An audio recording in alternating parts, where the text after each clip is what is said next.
Damos comienzo a la sesión 35ª del aula telemática de la Academia de Ciencias, Ingeniería y Humanidades de Lanzarote. En esta ocasión va a ocupar la cátedra Alfonso Licata. Él es magistrado honorario del Tribunal de Roma, es presidente del Comité de la Sociedad Dante Alighieri Islas Canarias y es académico numerario de la Academia de Ciencias, Ingeniería y Humanidades de Lanzarote.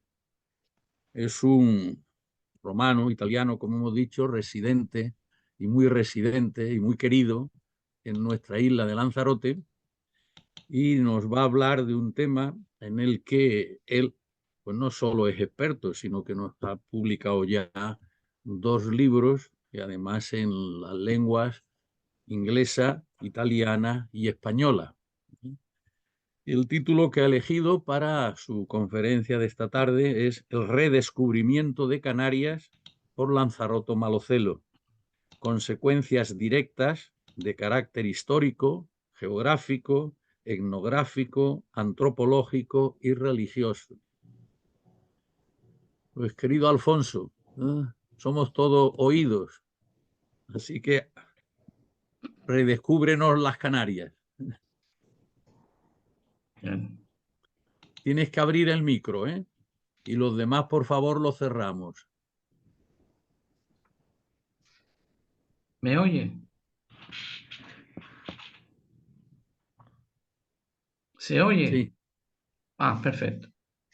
¿Puedo habla, empezar? habla. Sí, Buenas sí, tardes. Buenas tardes a todos sí, ustedes. empieza. Sí,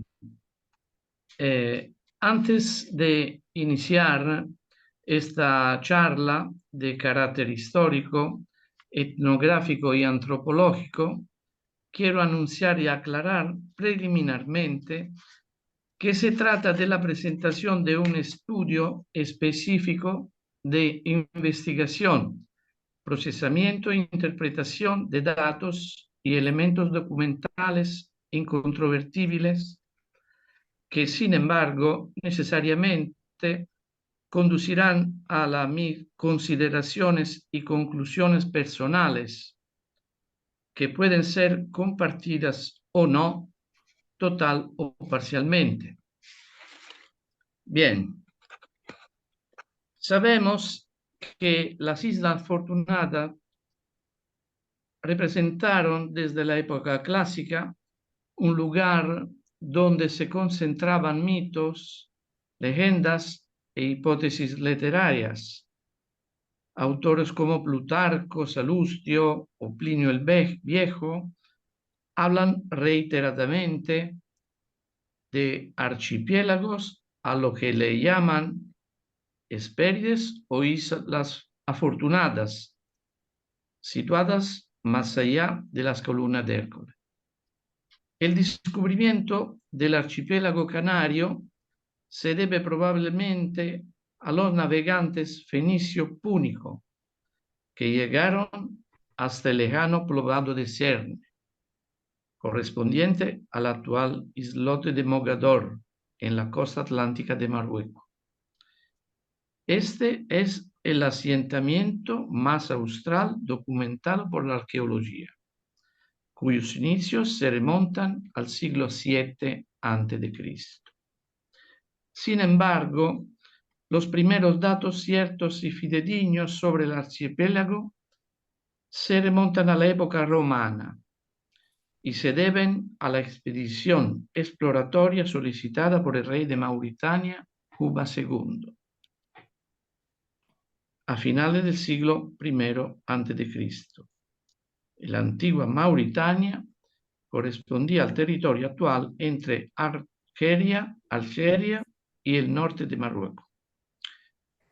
El primer contacto, o más bien el acercamiento real con el archipiélago canario, se produjo recién en la Baja Edad Media, mientras se atravesaba el periodo prerrenacentista, es decir, la transición al Renacimiento. Los primeros viajes a Canarias se iniciaron recién a final del siglo XIII y se hicieron cada vez más frecuentes en el siglo XIV. Se trataba de viajes en su mayoría con fines utilitarios comerciales, con origen en la zona del mar Mediterráneo, que vio a los genoveses como protagonistas, seguidos de catalanes y mallorquines y luego de portugueses y castellanos. Para el periodo que llamamos redescubrimiento del archipiélago canario, se pueden distinguir dos etapas. La primera abarcaría la totalidad del siglo XIV y los viajes serán esporádicos a la búsqueda de esclavos. Y la segunda época, durante el siglo XV, se iniciaría la conquista y ocupación de las islas, incorporándose finalmente a la corona de Castilla. Como antecedentes de estas arribadas, podemos señalar que en el siglo XIII se produce una revalorización de las vías comerciales que costeaban África en la búsqueda de una nueva ruta oceánica hacia las Indias Orientales. Con tal motivo, se suceden distintas expediciones desde finales del siglo XIII y a lo largo del siglo XIV, aunque algunas no estén del todo confirmadas. Así, en la primavera del año 1291, los hermanos Ugolino y Vadino Vivaldi partieron de Génova con la intención de llegar a la India por vía marítima en 10 años. La expedición estaba auspiciada por Tedicio Doria y guiada por pilotos mallorquines. Tras costear el litoral marroquí, jamás se volvió a tener noticia de ellos. El verdadero descubrimiento de las Islas Afortunadas, sin embargo, tuvo lugar en el año 1312 por el navegante italiano Lanzarote Maloserio. Y este evento marcó el final de un mito milenario, iniciando el periodo de los grandes descubrimientos geográficos. Desembarcó en Lanzarote, hoy la más septentrional de las Islas Canarias, y dio nombre a esta isla. Allí permaneció durante casi 2 décadas, siendo finalmente expulsado por el levantamiento indígena, aunque no se conocen muchos datos al respecto. La evidencia de ocupación de Lanzarote viene probada por varias fuentes. Aunque estas islas ya habían aparecido en los océanos de los primeros globos que datan de unos siglos antes, a veces su nombre mítico se encerraba en un simple rectángulo o se colocaba en los extremos de los mismos mapas del mundo parcialmente conocido.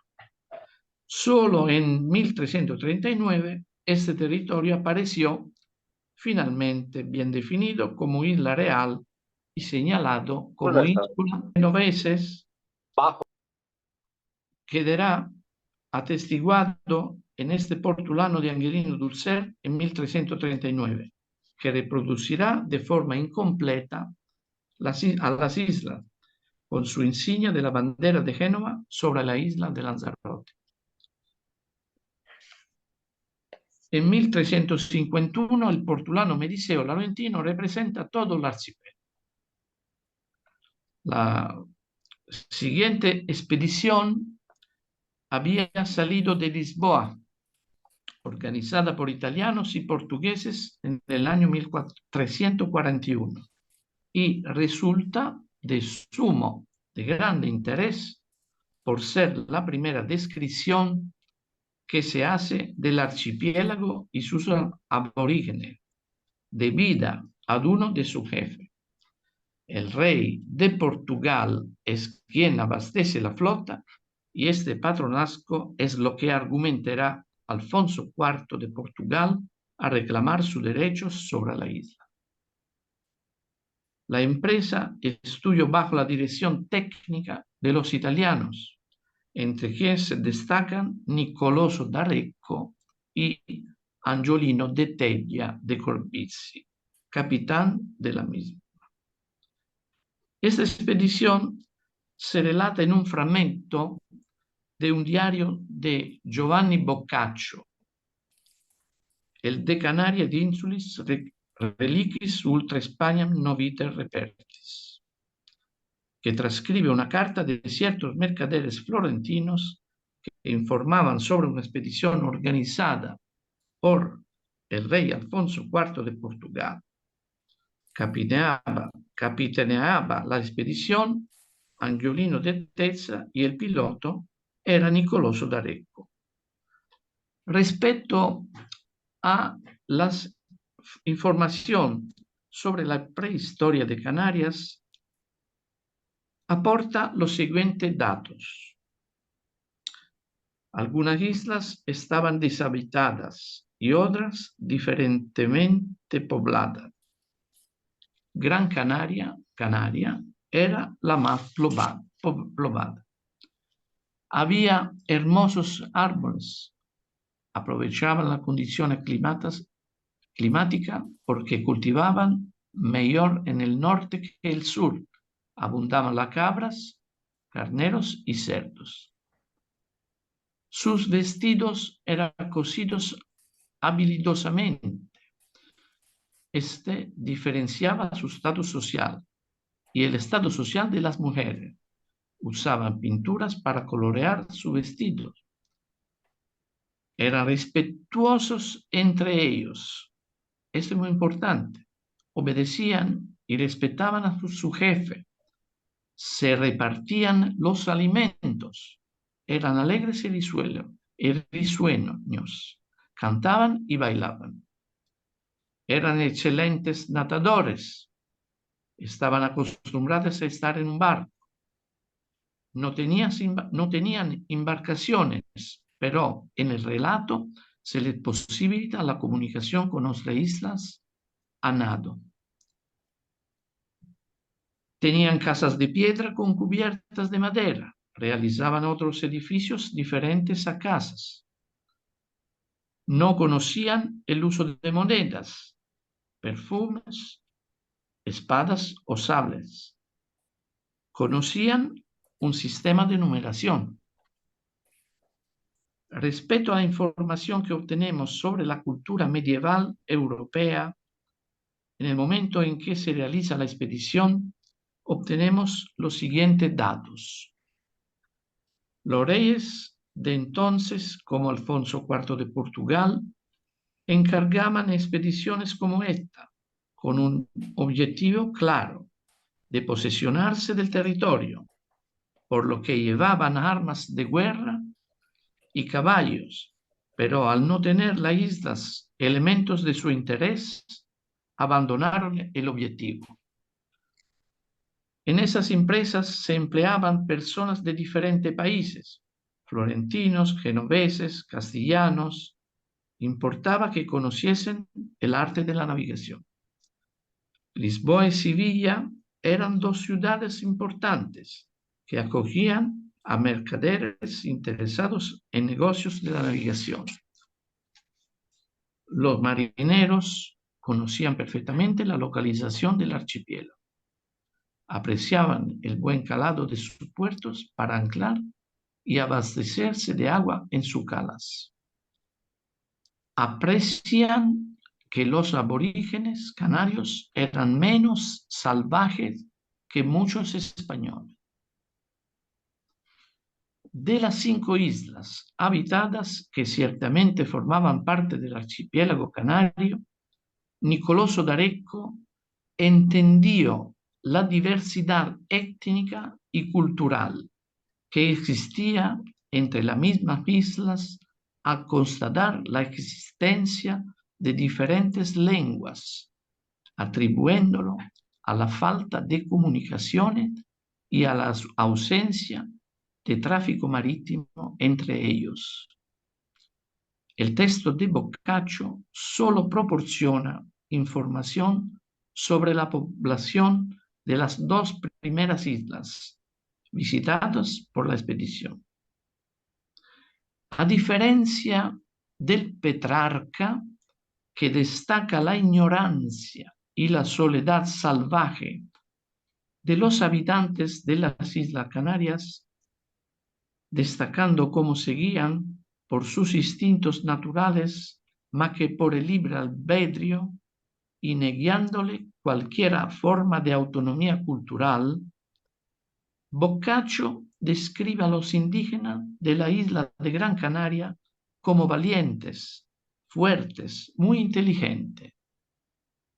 Se respetan entre sí y el respeto que tienen por su líder es indicativo de un cierto nivel de madurez y articulación en su cultura política.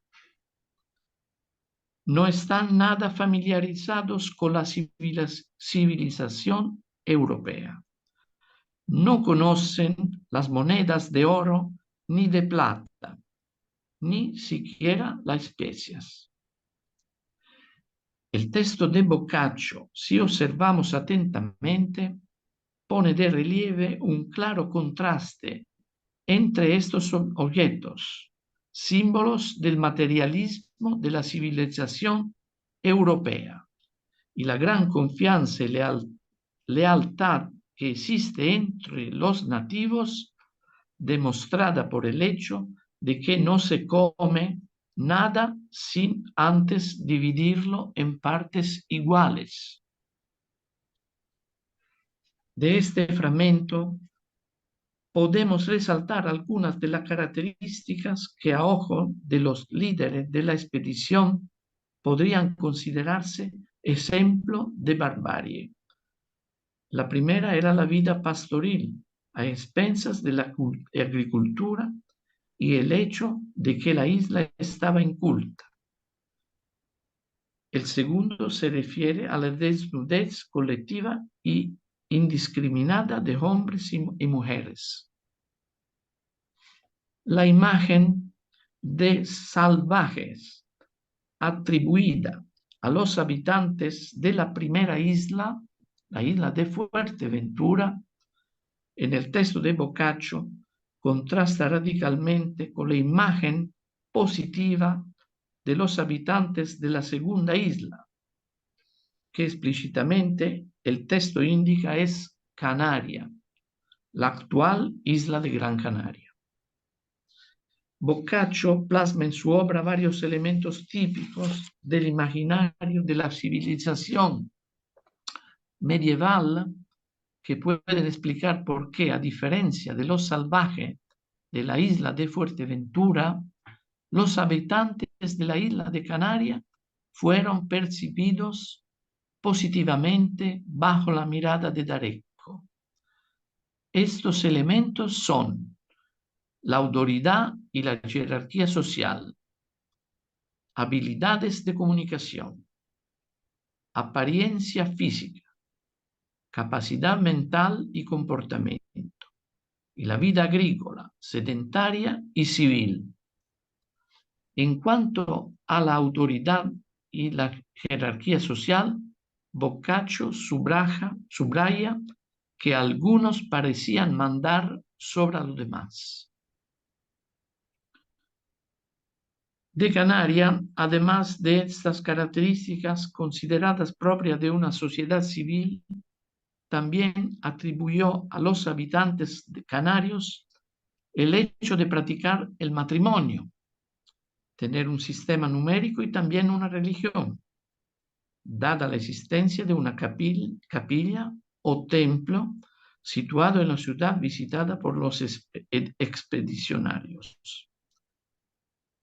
El nivel de admiración de Boccaccio por esos isleños es tal que los compara en términos iguales e incluso superiores con los pueblos del occidente cristiano. La desnudez colectiva, característica que en el cristianismo latino era un elemento de barbarie, fue resaltada durante la narración como reflejo de un estado de inocencia.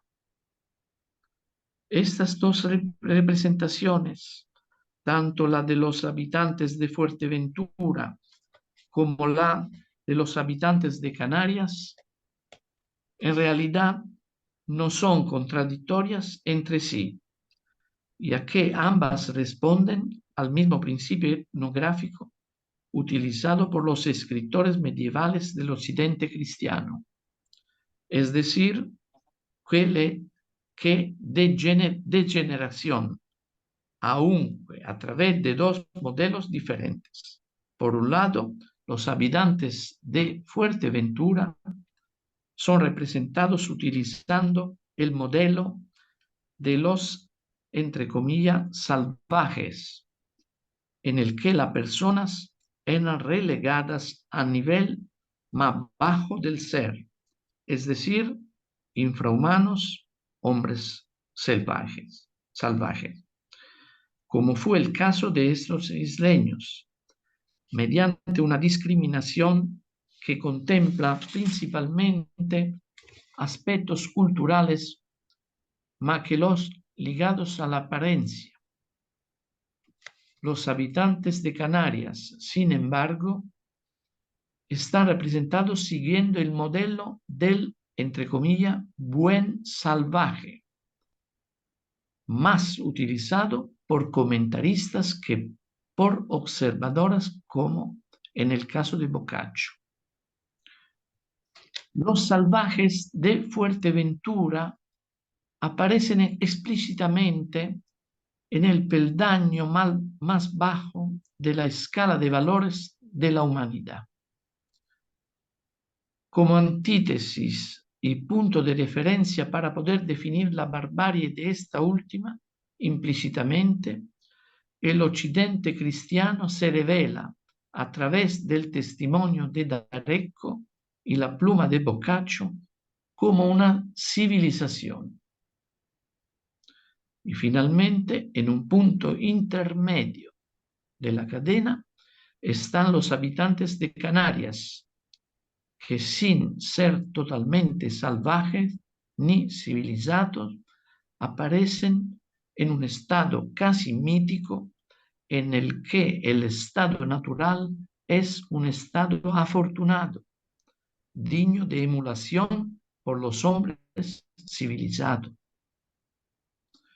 Así, desde el inicio del encuentro parece claro que los habitantes del primer nuevo mundo descubierto por el cristianismo latino fueron identificados como salvajes e infieles, que tras de ser negados como, entre comillas, otros, debían ser combatidos, civilizados y cristianizados, y finalmente obligados a unirse a la totalidad dominante que los percibía como enemigos de la fe, dignos de ser sometidos a la pérdida de su libertad, de sus bienes y de su legítima autoridad para gobernarse a sí mismos. Esta situación ayuda a comprender las primeras expediciones de la Europa cristiana que dieron lugar a incursiones contra las poblaciones indígenas de las Islas Canarias, constituyendo estas últimas parte del botín obtenido mediante el uso de la violencia, como también relatan los escritos de Ibn Jaldún, el rey Alfonso IV, el propio Giovanni Boccaccio y otras fuentes de la época.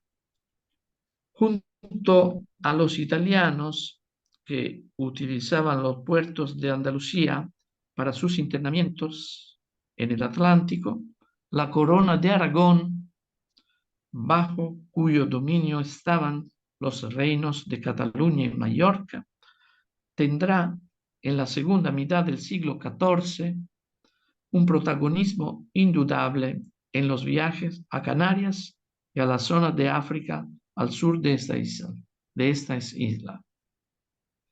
Para los catalanos mallorquines, sus exploraciones respondían en principio, a empresas puramente mercantiles, conjugadas con las tareas evangelizadoras encargadas por el Papa y que ayudaban a un mayor entendimiento con los aborígenes.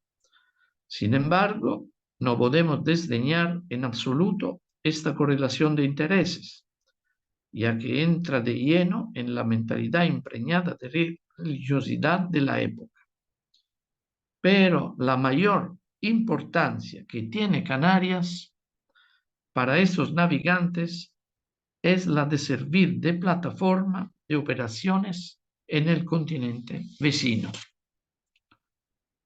Desde un principio, las islas no ofrecían grandes riquezas, posibilidades se reducen al posible abastecimiento de buques y la obtención de plantas tintóreas como la horchilla,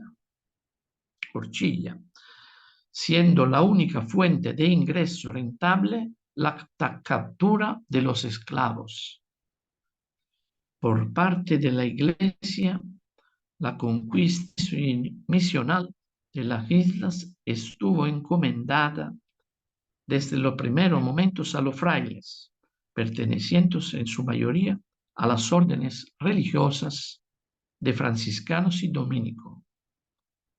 Los misioneros, igual que ocurrirá después en América, acompañaban a los conquistadores en su misión de convertir y catequizar a los canarios, considerados infieles.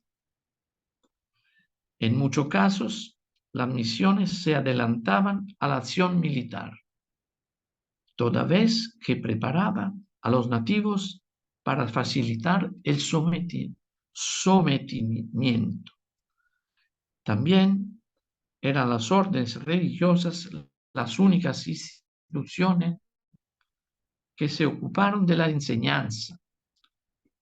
Esta conquista espiritual reviste en las islas una especial importancia, pues según las normas canónicas de la época, los infieles que aceptasen de buen grado la fe misionera estarían a salvo de cualquier tipo de esclavitud, mientras que aquellos que rechazaran la fe o soberanía del conquistador, una vez capturados, serían vendidos como esclavos.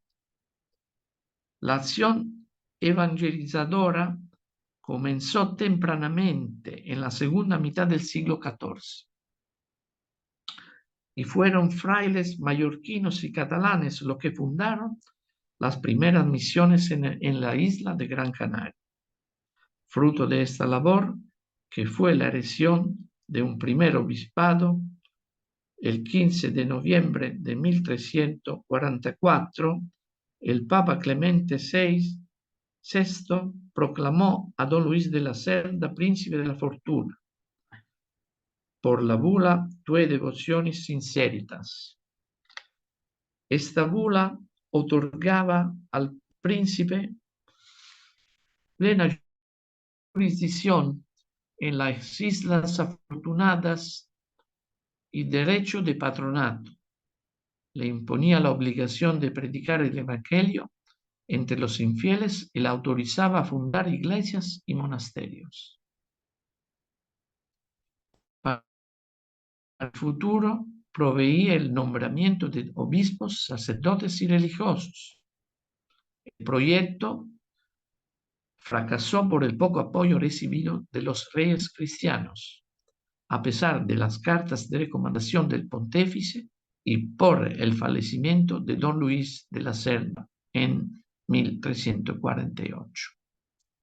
En 1351, con la bula Celestis Rex Regum, el papado erige el obispado misionero de fortuna, nombrando Clemente VI al carmelita Fray Bernardo como titular del mismo. El Papa aprobaba el primer proyecto exclusivamente evangelizador de las islas, mediante la concesión de especiales gracias espirituales a los promotores de la empresa. Estos eran los mercaderes mallorquines Juan Doria y Jaime Segarra, acompañados de 30 fieles y devotos de Dios. Este obispado será el primero creado en las islas. Primeramente se llamó de la Fortuna y luego de Telde. Será un obispado misionero por su objetivo de procurar la conversión de los habitantes de las islas, desconocedores de Jesucristo, y perdurará más de 40 años. Este obispado tuvo una existencia corta y convulsa, porque después de ser revitalizado por la llegada de frailes carmelitas y agustinos en 1336, acabó con la matanza de los religiosos en 1391. Acorde con las crónicas, estos misioneros fueron odiados por los canarios, bien porque los asociaban con los esclavistas, que saqueaban la costa de aborígenes para venderlos como esclavos, bien por motivos de otra índole. La última expedición, fechada 1391, coincide con la pérdida de interés por Canarias, al crecer las dificultades para los mercaderes catalano-mallorquines en la ruta atlántica. La verdadera evangelización del archipiélago empezó con la conquista de Juan de Betancourt, a cargo de los frailes normandos Bontier y Leverrier, los cuales fundan en 1404 la diócesis de San Marcial de Rubicón, en Lanzarote. 15 o 20 años más tarde ya habían sido cristianizadas la mayor parte de la población de las islas de Lanzarote, Fuerteventura y El Hierro, al mismo tiempo que se había iniciado la predicación del Evangelio en La Gomera y Gran Canaria.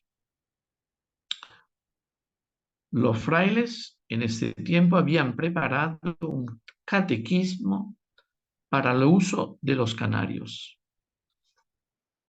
Al final del periodo de señorío, las Canarias tenían misiones en todas las islas y se habían levantado eremitorios en todas ellas. En Santa María de Betancuria, en Fuerteventura, llegó a crearse otro obispado, pero este solo existió en el papel, ya que ni siquiera el obispo nombrado tomó posesión de su cargo. El Papa Eugenio IV, en la bula Regimini Graecis de 1434, proclamó la libertad de los aborígenes en los territorios en los que se evangelizaba. Juan II de Castilla respaldó con su autoridad el mandato pontificio. La reina Isabel la Católica, en su reinado, defendió la libertad de los aborígenes canarios. Esta reina respaldó la labor misionera en defensa de los indígenas canarios, declarando la libertad de los infieles convertidos. Y cuando a sus oídos llegaban denuncias de ventas improcedentes de esclavos guanches, obligaba a que los isleños fuesen devueltos a su tierra natal.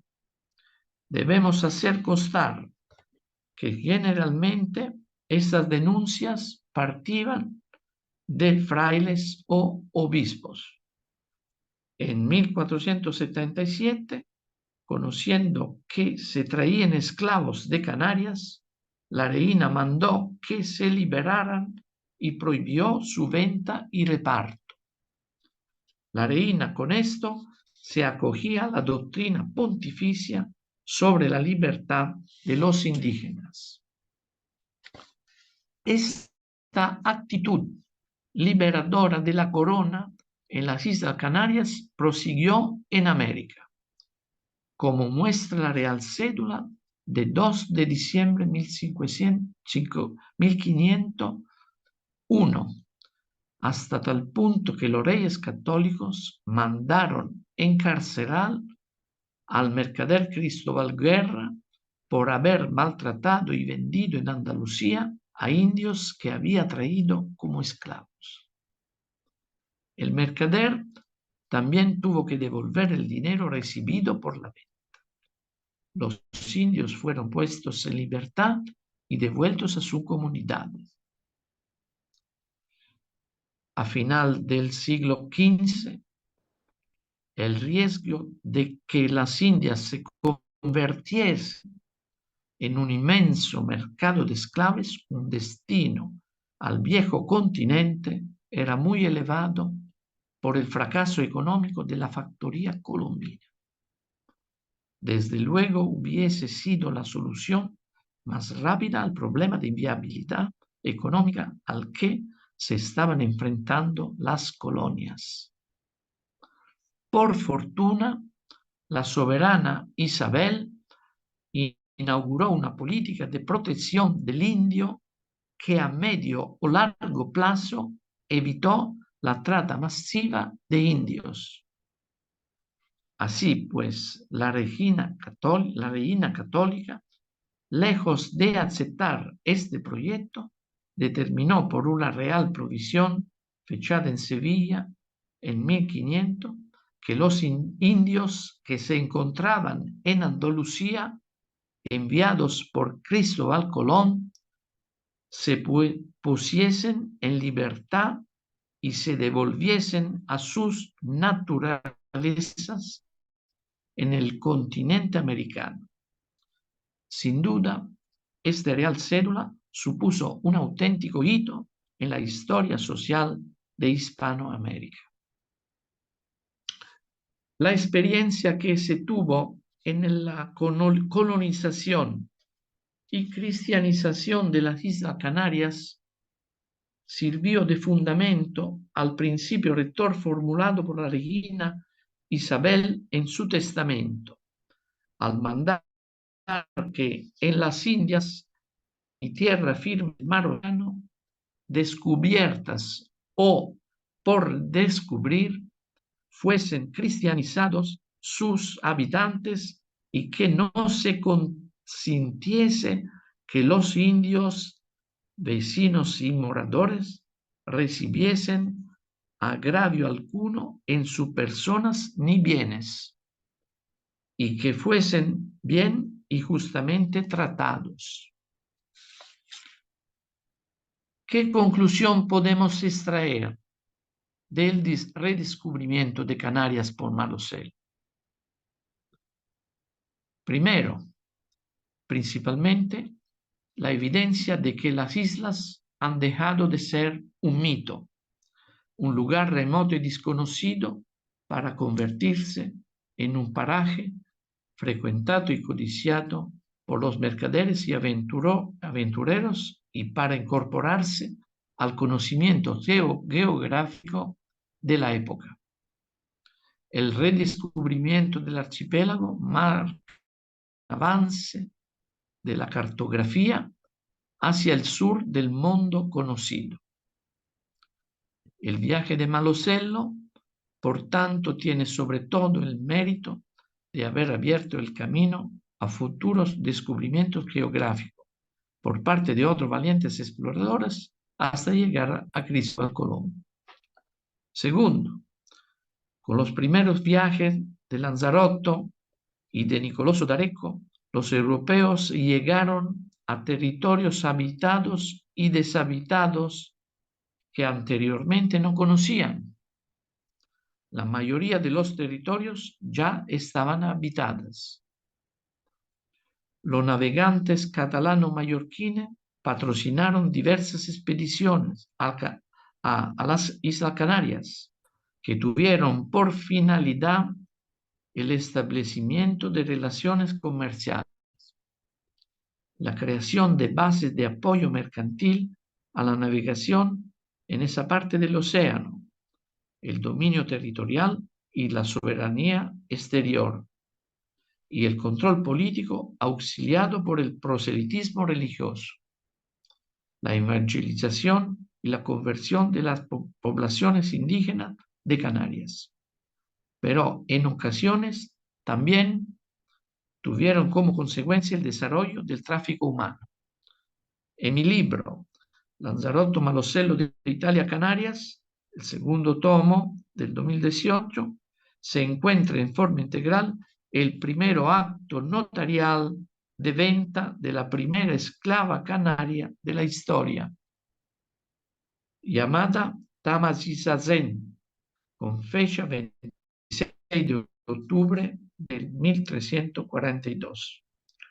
En cierto sentido, este documento marca históricamente el inicio de la esclavitud del pueblo canario y por tanto podemos considerar que comenzó la esclavitud del pueblo canario.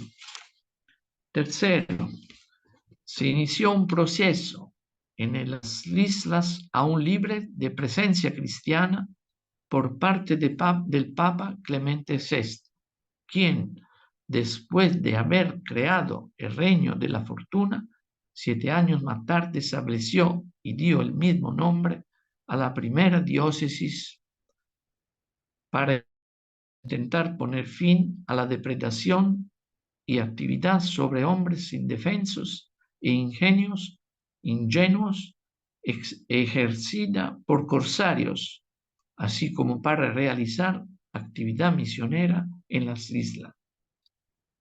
Los datos etnohistóricos sobre el mundo nativo canario más relevantes de este amplio periodo del siglo XIV refieren la presencia de la idolatría y de un culto astral en las comunidades prehispánicas, sus actividades productivas, costumbres alimenticias y culinarias, vestimenta, hábitos socioculturales, dificultades y proezas para su conversión al cristianismo, así como el sutil proceso de transculturación operado a partir de sus primeros contactos con los europeos.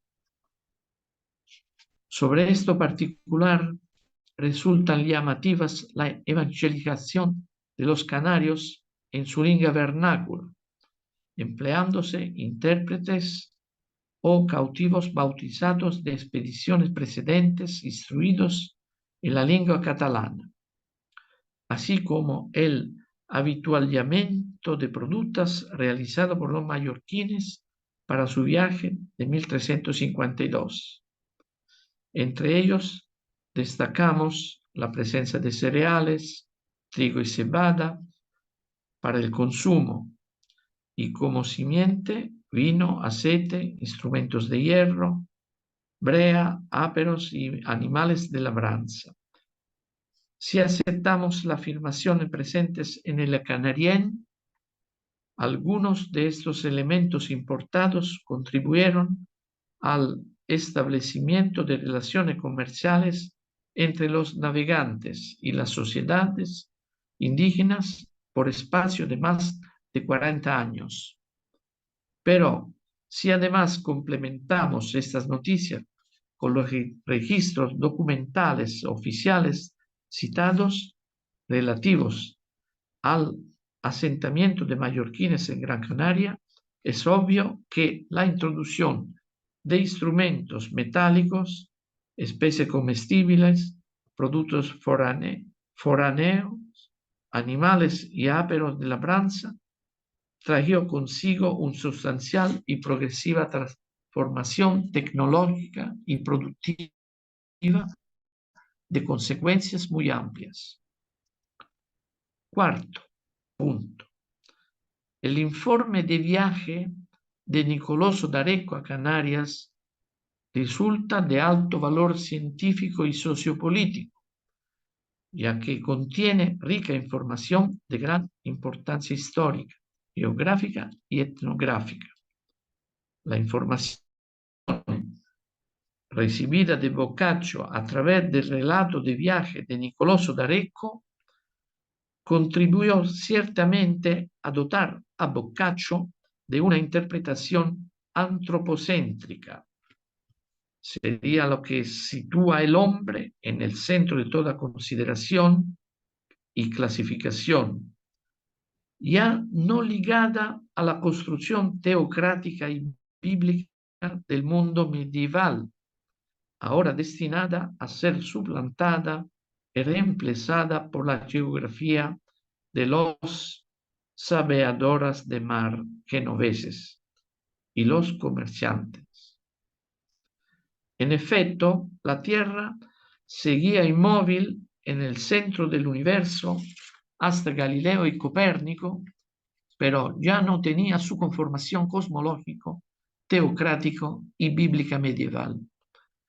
Más allá de las columnas de Hércules, ya no existía el mundo sin gente que Dante Alighieri menciona en su Divina Comedia, sino ya un mundo nuevo. Y esto ciertamente condujo a un cambio de mentalidad, un siglo y medio antes de Colombo. Quinto, finalmente podemos afirmar que en poco tiempo la adaptación entre las culturas que se encontraron en Canarias marcó el predominio de la de origen externo, la europea, sobre la autóctona que en parte desapareció, en parte se adaptó y en parte se confundió con la europea. Nacía así una nueva cultura mestiza y original, en la que también influyeron los elementos de la insularidad y el buen clima, que nutrieron a un nuevo ejemplar humano, el hombre canario, acostumbrado a las aportaciones de culturas de diversos orígenes. Tradicionalmente, siempre se ha considerado el arribo de Cristóbal Colón al Caribe en 1492 como génesis del sistema mundo moderno colonial, marcando el comienzo de la Edad Moderna. Este sistema se ha caracterizado por el establecimiento de relaciones de poder colonial direccionadas desde Europa y Occidente hacia las otras regiones y culturas del planeta.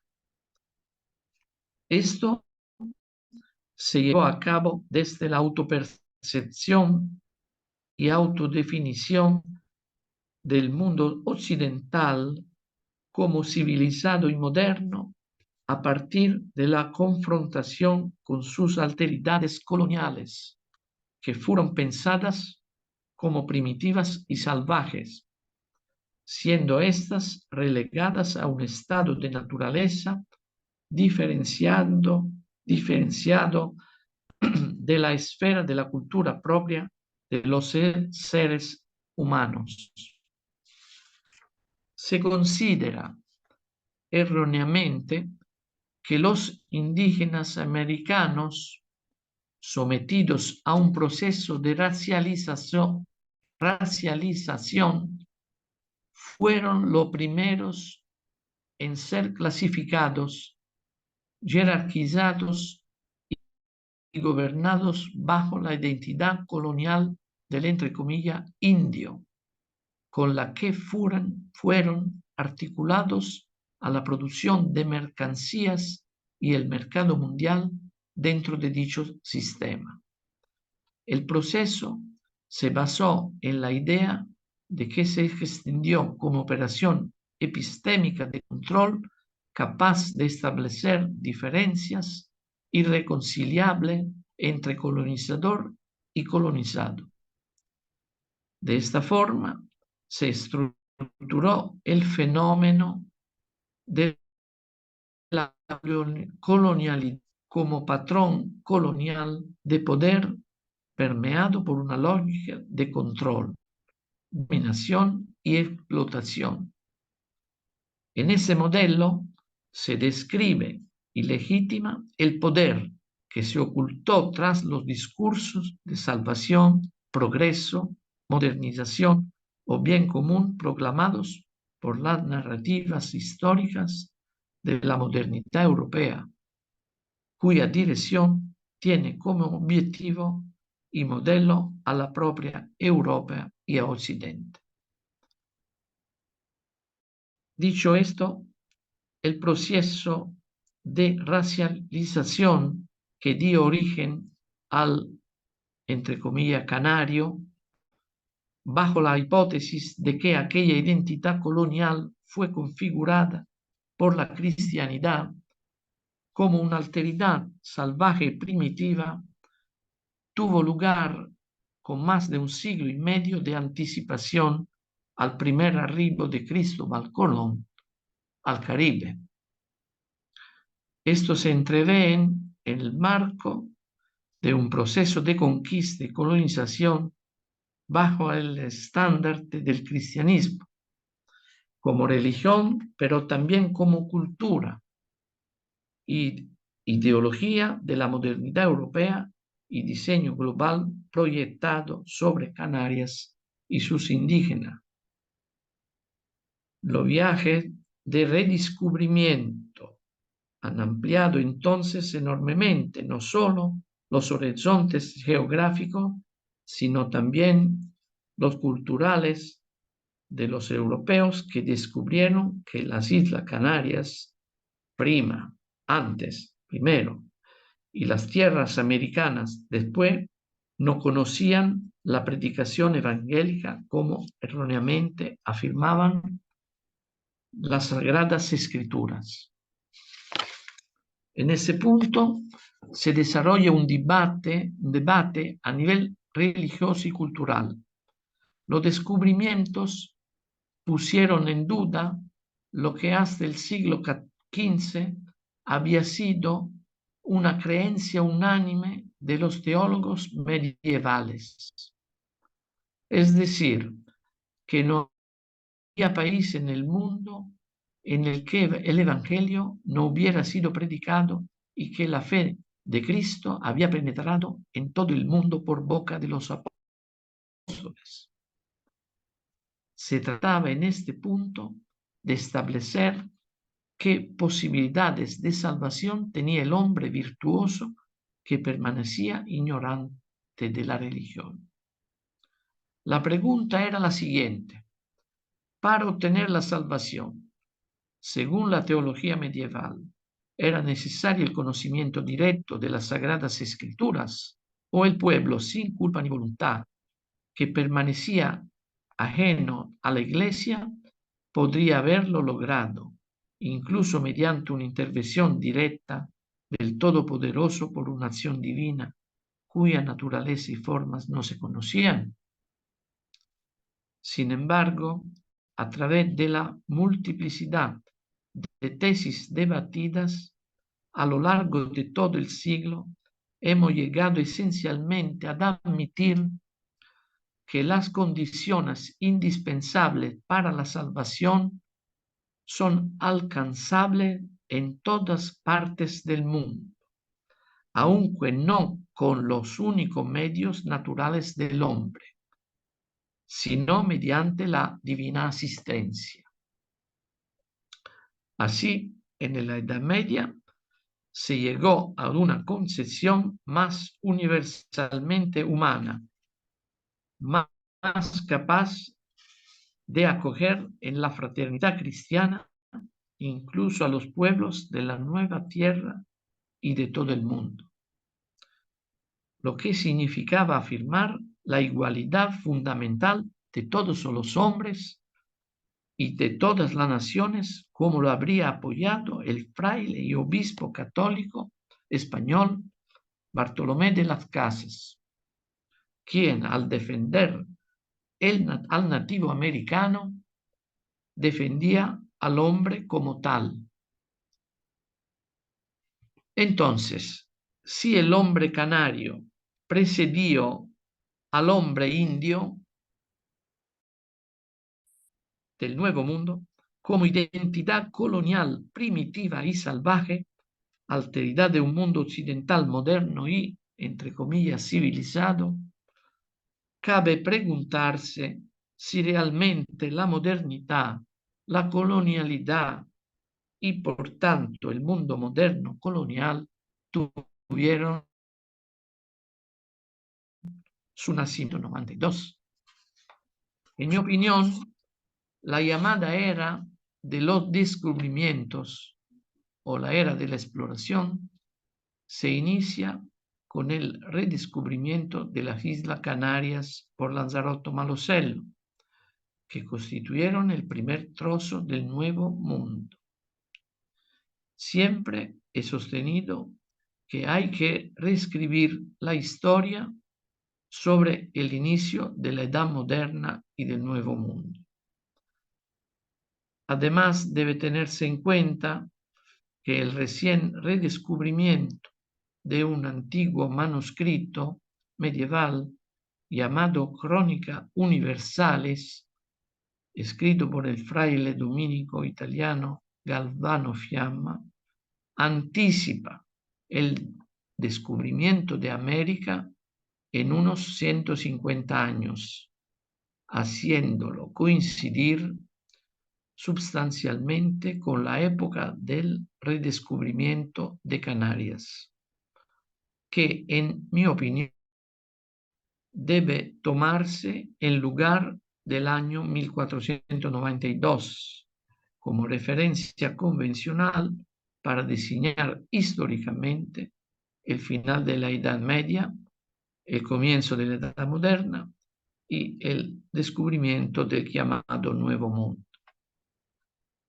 Como se destacó y argumentó anteriormente, sobre la base de datos y elementos históricos, políticos y religiosos, incontrovertible, deberíamos hablar del modelo, entre comillas, modelo canario, y no de modelo indio, como la primera identidad colonial primitiva y salvaje de la historia moderna. Por lo tanto, y concluyo, personalmente creo que hay que remontar el inicio de la Edad Moderna al 1312, es decir, hasta 180 años antes de 1492, año hasta hoy considerado con error como el del descubrimiento de América por Cristóbal Colón. Muchas gracias. Bravo, Alfonso. Muy bien. Fantástico, Bueno, pues maravilloso. hemos asistido a una conferencia en la que, con carácter general, supongo, podemos considerar que ha sido expuesta en un magnífico español. Muchas gracias, Alfonso. Y en segundo lugar, con una narración o una lectura verdaderamente extraordinaria. Esto, que es, digamos así, y nos ha satisfecho enormemente, pues va unido a una perspectiva claramente original que podrá entenderse, no entenderse, aceptarse o no aceptarse. De acuerdo con lo que hacemos de ordinario, vamos primero a preguntar aquello que nos haya quedado oscuro de lo que nos ha expuesto el magistrado Licata, y después pues hacemos pues un debate o digamos opiniones diversas o contrarias. Primero, ¿quién desea preguntar algo? Manuel Medina, te he visto la mano. Abre el micro. Quiero felicitar a Alfonso Licata por la finura de su exposición en un tema tan delicado como el comienzo del colonialismo. Ha demostrado una altura que no es normal. Canarias tiene una peculiaridad en cuanto que fue uno de los primeros territorios conquistados por europeos fuera de Europa, pero que en muy poco tiempo Canarias no es un territorio colonial, sino que Canarias es Europa. Y los canarios, cualquiera que fuera su origen, de origen nativo, de origen europeo, de origen francés, italiano y tal, se integran en una sociedad en muy poco tiempo. Yo estaba mirando las caras de ustedes ahora y ahí hay una especie de mezcla de elementos, diríamos, europeos peninsulares, nórdicos, árabes y tal, que coinciden aquí en el archipiélago. Yo creo que fue fundamental para esto la actitud de la corona española. La corona española no consideró a Canarias como un terreno colonial del que se pudieran extraer beneficios, sino como una base de operaciones de la corona de Castilla y luego de España en general en el mundo. Para eso necesitaban el apoyo de la población local.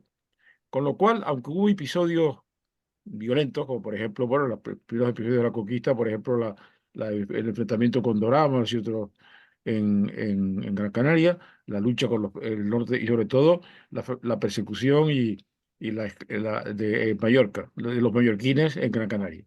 Pero en general, la colonización europea y sobre todo la española en Canarias se caracterizó por la integración de los nativos. Si los que estamos aquí de origen canario, todos tenemos sangre aborigen, no hubo un exterminio de la población local. Y pudo haber habido diferencias, por ejemplo, el hecho del famoso bautismo de los cristianos en Tenerife en la playa de los cristianos. Los canarios, y sobre todo hay una obra fundamental, la de Romeo de Armas. Romeo de Armas, que es el estudio de las racias, invasiones y ataques a Canarias por vía marítima. Concretamente, la corona de Castilla necesitaba a los canarios para defender sus territorios de los ataques exteriores, lo cual explica que en Canarias no hubiera habido nunca un movimiento emancipador canario. Los canarios somos más españoles que la gente de Valladolid, perdón, porque necesitamos a España. Cuando discuten en este momento si los catalanes, los granadanos y tal, a los canarios esto nos resulta indiferente. Lo que queremos es que España permanezca unida, cualquiera que sea la forma que se adopte, para poder defender este territorio y esta población que tiene una forma muy independiente. El canario no ha sido nunca colonizado, no es un ciudadano colonizado, ha sido parte de España desde una primera etapa. Y creo que esto lo ha resaltado muy bien Licata. Y hay una serie de aspectos que no puedo entrar a discutir, pero quiero felicitarle y señalar que creo que su aportación es muy importante para la comprensión del carácter de los canarios, que no sea árabe. Cuando uno llega a América Latina, la situación es completamente diferente, pero no quiero entrar en eso ahora. Muchas gracias, Alfonso. Gracias a ti, gracias, Manuel. Bueno, ha sido algo más que hacer una pregunta, pero bueno, entramos en... A ver, Pedro Fraile, creo que está pidiendo la palabra, ¿no? Tienes que abrir el micro. Ahora sí. Bueno, lo primero, evidentemente, felicitar a Alfonso. Ha sido una maravilla de charla, conferencia, o yo creo que de clase magistral, lo diría yo. Ha tocado un tema, creo que además con una sutileza, delicadeza y con una verdad aplastante. Has puesto en valor o has sacado un tema, yo creo que ocultado y a veces, no sé si por vergüenza, por horror, y ha sido el tema de la esclavitud de los canarios. Tienes hasta el dato de la primera venta de la esclava cristiana, entiendo que serían los mercados de Valencia o de Sevilla, probablemente. Te digo, te felicito porque de verdad me ha gustado muchísimo. Tocas, a pesar de ser italiano, con una exquisitez nuestra cultura, nuestra historia y sobre todo nuestras costumbres. Bueno, y esa frase yo discrepo con Manuel, si me lo permites, con todo el cariño. Nosotros sí fuimos un pueblo conquistado. Conquistado, y como tú muy bien lo resumes, que me parece también una frase magistral, porque éramos enemigos de la fe. Y efectivamente esa fue quizá la disculpa para esclavizar a una población donde el mayor negocio que en aquel momento podía haber era la venta de esclavos. Era, puede ser base de aprovisionamiento, podemos hablar de mil teorías, pero lo fundamental era el comercio de esclavos de la época, incluso saltándose todas las bulas papales, saltándose también las instrucciones de los reinos o reinas de Castilla, y se vendieron por parte de los capitanes adelantados y resto de tropas de conquista, se vendieron multitud de esclavos para incluso financiar la propia conquista de Canarias. Te digo, pero ha sido tocado con una exquisitez tal que solo puedo felicitarte y de verdad nos vemos a menudo, pero te mando un abrazo muy fuerte y te felicito nuevamente por tu excelente conferencia. Gracias, Alfonso. Gracias, Pedro. Muchas gracias. A ver, oímos a Felipe. Felipe. Hola, enhorabuena, Alfonso. Creo que nos has ayudado a iluminar todo ese mundo de siglo y medio antes de la conquista de América. Y efectivamente yo creo que tiene bastante, ha sido una conferencia magistral. Yo también discrepo de de la opinión del amigo Manuel Medina. Yo sostengo que en Canarias lo que pasó fue lo mismo que en América, pero un siglo antes, un siglo y medio antes. O sea, la conquista de Jean de Betancourt y lo que vino después de los Reyes Católicos fue una conquista guerrera, violenta, que creó una situación de colonización que duró prácticamente hasta nuestro tiempo. Sí, en ese sentido sería muy discutible el tema para, a lo mejor en la academia, plantearlo un día, ¿no? Pero ahora, a mí me parece, me ilumina muchísimo, creo que el trabajo de Alfonso Licata ha sido muy interesante porque ha mostrado todo lo que pasó antes de la conquista de Jean de Betancourt, ¿no? Toda esa presencia mezclada entre la rapiña y los deseos evangelizadores y el obispado de Telde, que efectivamente el Romeo de Armas pues lo documentó bastante, la existencia de un intento de evangelización pacífica de Canarias, que es la tesis que defendió Bartolomé de las Casas, no solo para América, sino que también para Canarias, porque no sé si sabemos que Bartolomé de las Casas viajó 14 veces de América a España, precisamente, y siempre hacía escala en Canarias, con lo cual tuvo un conocimiento muy directo del tema canario y lo identificaba totalmente con la cuestión guerrera y colonizadora americana. Canarias fue en ese sentido los comienzos del proceso colonizador y conquistador. En ese sentido, me parece que, te felicito, Antonio, pero me parece que nuestro compañero Manuel Medina ha abierto un tema de debate muy interesante para otra ocasión, si queremos, en la academia. Bueno, a mí me gustaría que nos quedáramos en los siglos XIV y XV y todo lo más, muy principio del XVI, que no lleguemos a la actualidad, porque ese no es el tema que ha tratado Alfonso, ¿no? Sino que ciertamente, pues, ha hablado también al principio un poco del siglo XIII, ¿no? Pero bueno, vamos a ver si nos quedamos en lo que ha sido objeto de su referencia. A ver, Antonio Campos, Tony. Antonio. Sí, bueno, por supuesto felicitar porque merece la pena.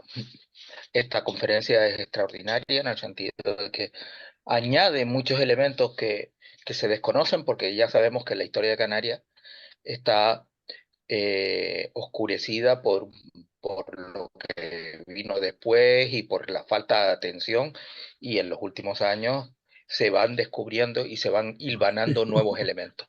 Me resulta curioso en lo que se ha comentado la falta de interés en ese primer momento del contacto europeo con las islas, y que viene a desarrollarse ese interés cuando empieza a haber un verdadero elemento que puede ser el tráfico humano, un verdadero elemento que mueve a interesarse y posteriormente colonizar las islas con la conquista.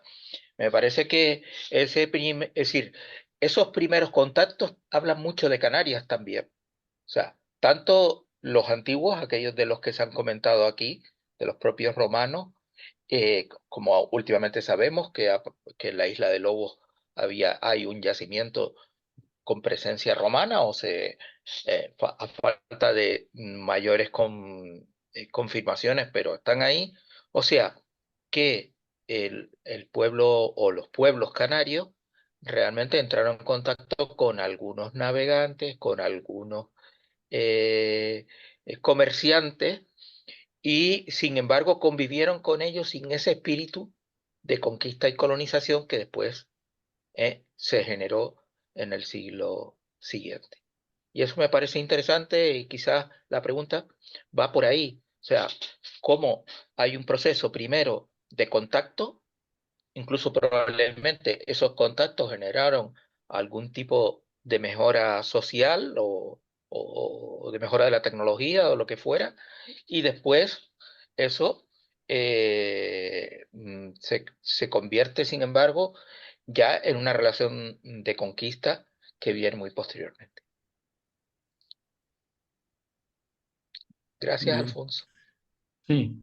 Bueno, Alfonso, ¿quieres decir algo? No puedo añadir más respecto a lo que hemos ya he dicho, e cioè che nel primer periodo, a partir del primer redescubrimiento de Lanzarote y Canarias, cioè a partir de 1342 hasta el final del siglo, no encontraron un verdadero interés económico. Esto fue después de la conquista, cuando todas las islas eran ya non colonizado, pero conquistado. Cioè, como decir, había señoría, había que mandaban, y a partir de solo después, a partir del siglo siguiente, del siglo XV, se puede hablar de un nuevo interés por Canarias. Un nuevo interés debido a la, ¿cómo decir? Instalación de los europeos a partir de los españoles, de la corona. ¿Qué más? No se puede decir ahora cómo y por qué antes no había todo un interés como se verificó después. Esto es historia, tenemos que mirar la historia. Los motivos son de natura económica, evidentemente, y necesitó un periodo de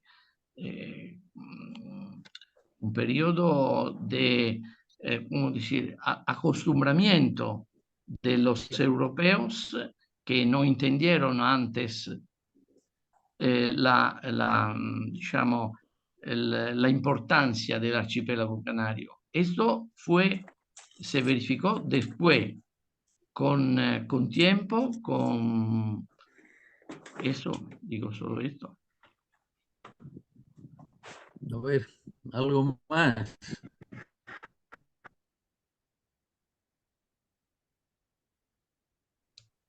No veo manos. ¿Nos has dejado, Alfonso?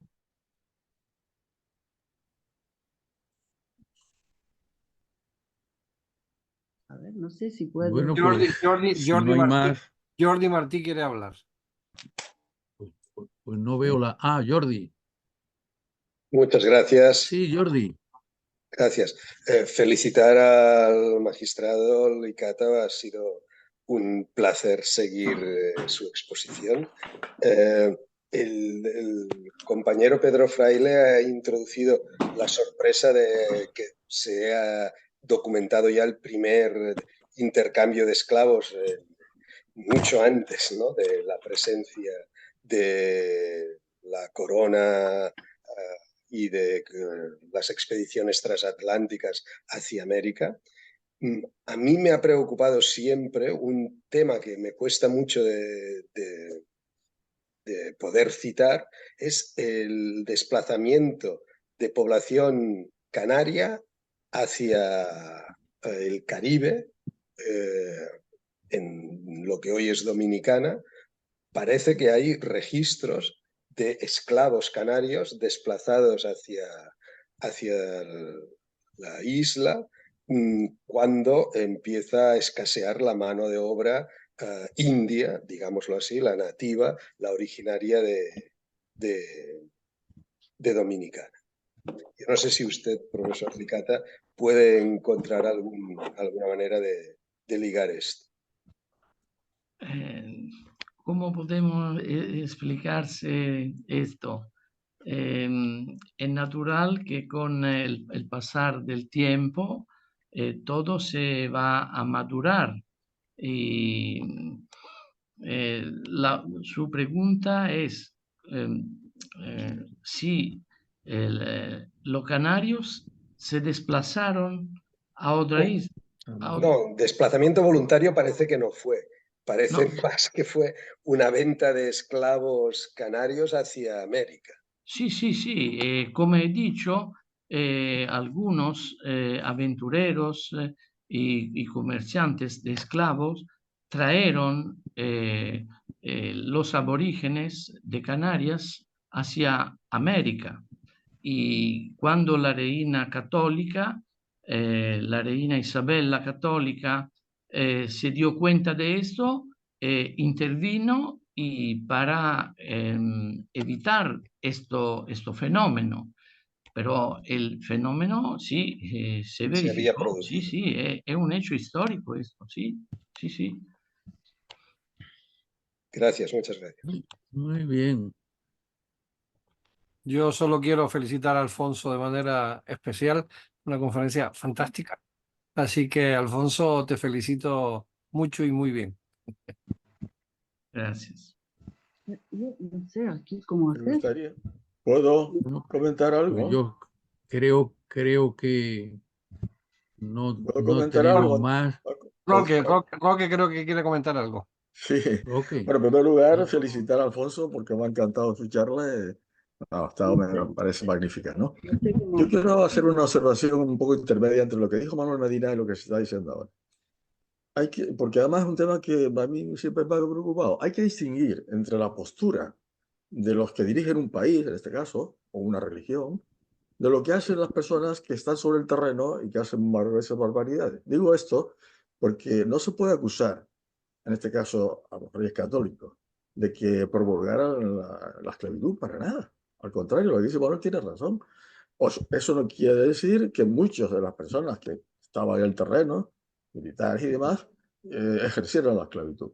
Pero lo que deberíamos entender es que si la esclavitud es un tema que viene desde toda una postura, digamos, de los responsables de un país, o es solamente una postura de personas que están fuera de control. Yo creo que en este caso Manuel Medina tiene razón. Tanto la España católica de aquella época como los papas y demás nunca defendieron la esclavitud, ¿no? La doctora Paola creo que quiere decir algo. No sé si se oye porque yo soy... Sí, no soy oímos, tan... Paula, oímos. Bueno, muchas gracias. Lo primero que quiero felicitar al profesor Licata para su lección magistral, porque de verdad esto tendrían que oírlo toda España y fuera también. Y sobre todo lo de la Dante Alighieri, porque es un argumento antiguo, pero al mismo tiempo moderno, porque habrá que cambiar un poco la historia, ¿no? Por el descubrimiento de este señor Malocello. Y sobre todo quería agradecer a todo el comitato que formáis y sobre todo que después de 12 años, desde que nos conocimos, por las celebraciones de los 700 años del descubrimiento de Lanzarote de las Canarias, lo vuelvo a ver ahora. Y para mí, sinceramente, es un momento muy, muy importante. Aparte, esos temas del descubrimiento que yo no puedo profundizar mucho porque no es mi tema, pero el profesor tiene que haber estudiado muchísimo después de esos 2 libros en español, en italiano y en inglés. Tenemos que dar una profundo gracias a ese descubrimiento. Profesor Licata, es un placer verla después de mucho tiempo y espero conseguir verla aquí para una conferencia en San Javier, quizás en la Academia del Aire o el Ayuntamiento, sería un honor para nosotros. Muchas gracias, Paola. Nosotros nos conocimos hace años, ¿verdad? Sì, sì, Ci nel conosciamo da 2000 tempo, parlo in italiano con te. dal 2012, quando Sì, sì. fui all'ambasciata a Madrid. Lasciata a Madrid, certo. Beh, spero che sia possibile questo. Se si può pensare di farlo, volentieri. Grazie di questa bellissima e importantissima lezione magistrale. E Grazie a te, grazie a voi tutti per aver ascoltato. Gracias a todos. Grazie. Bueno, como resumen, la felicitación, creo, en función de mis últimos avatares, querido Alfonso, creo que recibes una felicitación cum laude, por unanimidad. Eso es el trasfondo que podemos haber descubierto aquí. Pues nada, buenísimas tardes, felicitaciones, Alfonso, y seguimos. Final de mes tenemos un amplio conjunto de actividades. Buenas tardes.